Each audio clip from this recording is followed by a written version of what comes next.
In the distant future, humanity has advanced far beyond its earthbound origins. It now stands as a rising power in a galaxy dominated by the Galactic Council, an ancient alliance of the oldest and most technologically superior alien species. For thousands of years, the Council has maintained a delicate balance of power, settling disputes, managing expansion, and ensuring no single species disrupts the fragile order. But with Earth's sudden leap in artificial intelligence, faster than light, propulsion, and advanced military doctrine, that balance is beginning to shift, and the Council doesn't like it. Tensions have been building for years. Human colonies are appearing on the fringes of Council-claimed territory, and Earth's refusal to submit to the Council's authority is seen by some as arrogance, even rebellion.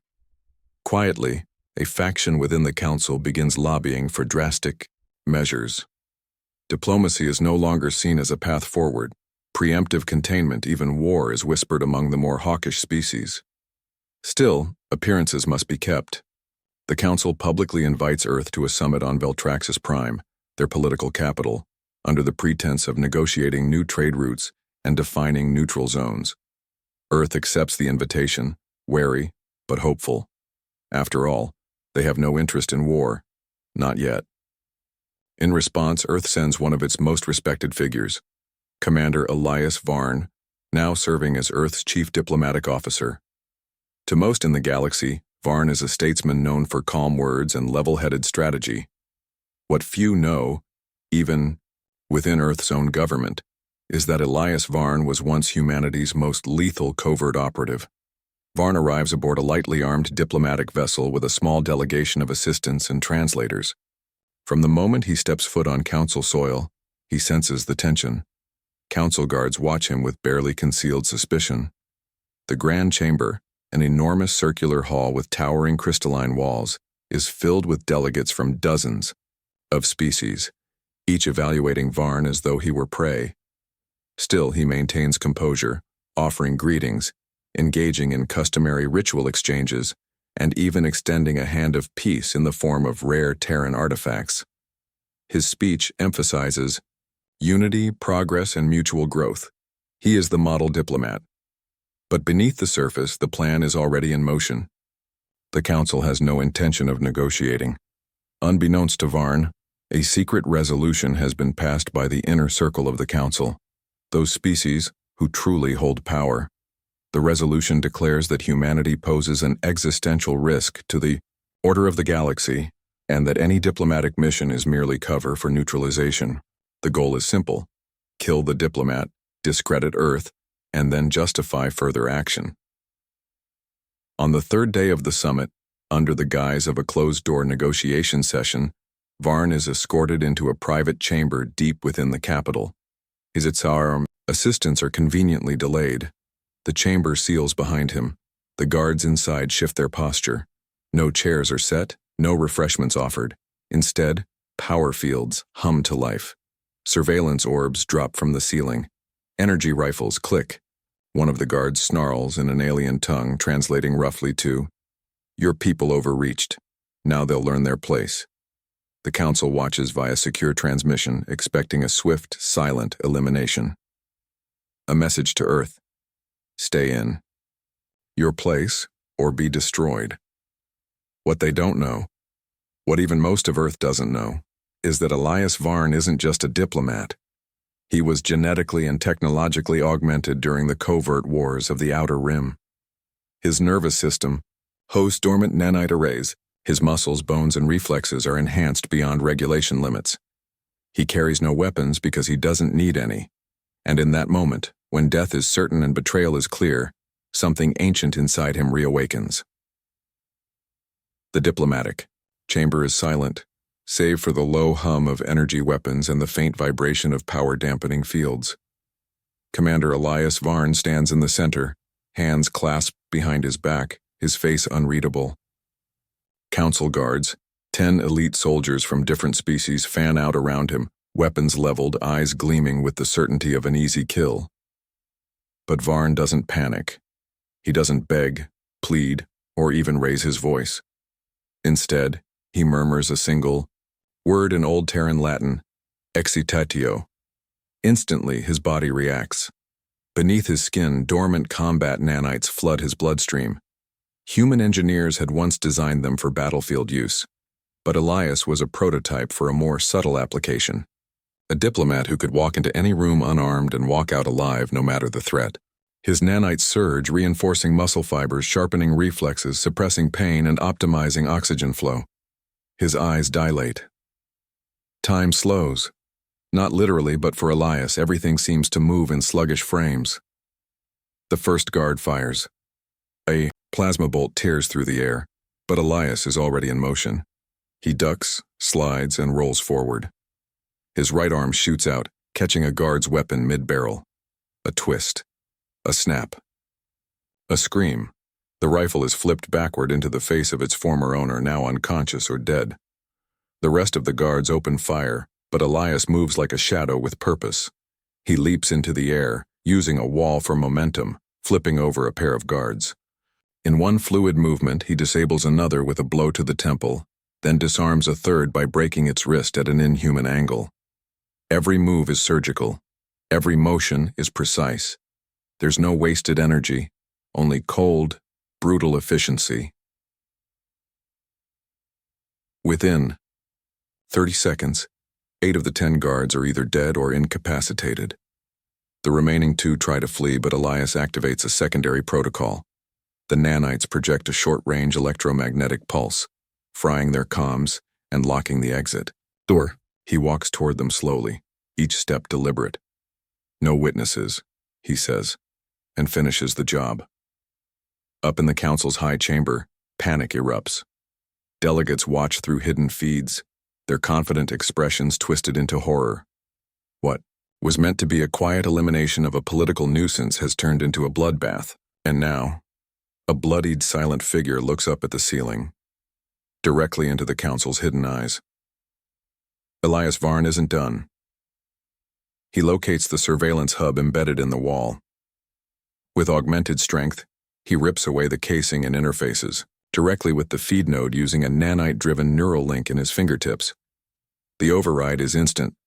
Within seconds, he's hijacked the Council's internal communication network, across thousands of ships, embassies, and worlds under Council. Influence every screen flickers. Holoconsoles, monitors, and broadcast projectors are overridden. The image stabilizes on a single frame. Elias Varn, standing amid the corpses of his would-be assassins. Calm, composed, eyes burning with quiet fury. He speaks, his voice amplified across the stars. This message is for the Galactic Council, and all who follow it. Earth sent an envoy of peace. You responded with betrayal. What you attempted here today will not be forgotten. You mistake restraint for weakness. You mistake diplomacy for submission. Know this. I was trained in the fires of war, enhanced by the best of human science, and sent here under a banner of peace. But I am not defenseless. I am not naive. I'm not alone. If you strike again, Earth will not send diplomats. It will send retribution. With that, the transmission ends. The galaxy goes silent. Some species are gripped by fear, others by awe. But all come to the same chilling conclusion. Humanity doesn't bluff. They don't bark loudly while holding nothing. Their most polished envoy was a predator in disguise, sent not just to talk but to demonstrate a quiet, terrifying truth. Earth plays by its own rules, and as Elias vanishes into the corridors of Veltraxis Prime, the Council scrambles to contain the fallout.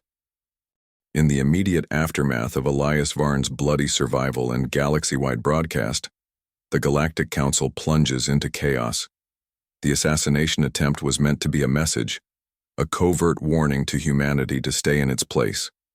Instead, it became the Council's greatest diplomatic failure in millennia, broadcast for all to see.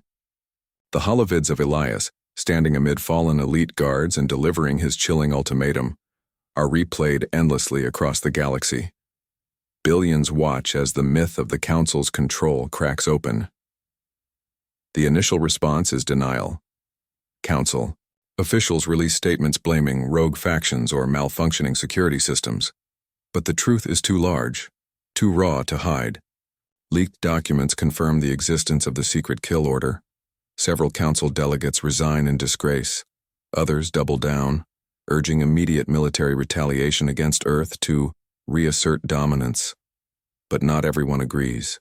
The footage of Elias's flawless combat skills, his unshakable poise, and his ability to hijack council communications has terrified many member species. If Earth can embed a weaponized diplomat inside their political heart and extract him unharmed, what else can they do? Were there others like him? How many more peacekeepers had Earth seeded throughout the galaxy? Cracks form in the Council's unity.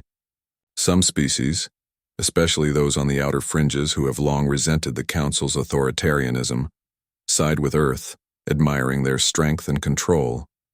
Others begin sending quiet envoys to Terran diplomats, hoping to establish back-channel alliances. For Earth's part, its leaders do not retaliate militarily. They don't need to.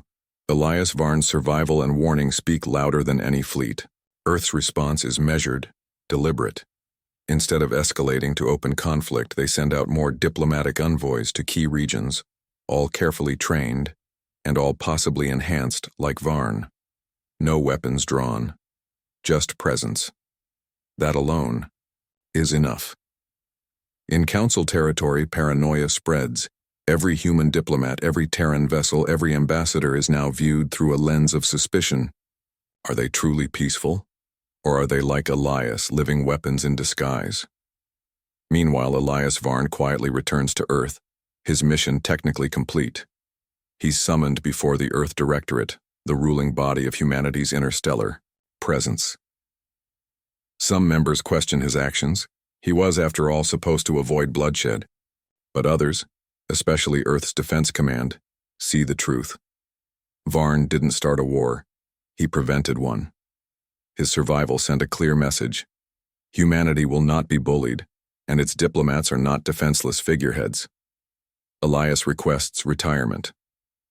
His body, though enhanced, bears the strain of combat and nanite overdrive, but his name now carries a legacy. Across the galaxy, children on frontier colonies whisper tales of the human who killed 10 guards with his bare hands. On militarized worlds, alien generals revise their doctrines, adding new warnings. Do not engage human envoys unless authorized. Assume lethal capability. The Galactic Council, once feared as the supreme authority in known space, begins to fade in relevance. More species shift allegiance. Trade routes once controlled by Council bureaucrats are now negotiated directly with Earth's independent colonies. Even inside Council worlds, dissent stirs. Alien citizens admire humanity's balance of diplomacy and strength, something their own leaders failed to master. The final scene unfolds on a cold, gray mountaintop on Earth. Elias stands alone, watching the stars. He's out of the game, but the consequences of his actions ripple far beyond his lifetime. He was supposed to be a tool of negotiation, a peacebringer. But in the end, he became a symbol of Earth's doctrine. We come in peace, but we are ready for war, and that more than any weapon or fleet is what changed the galaxy.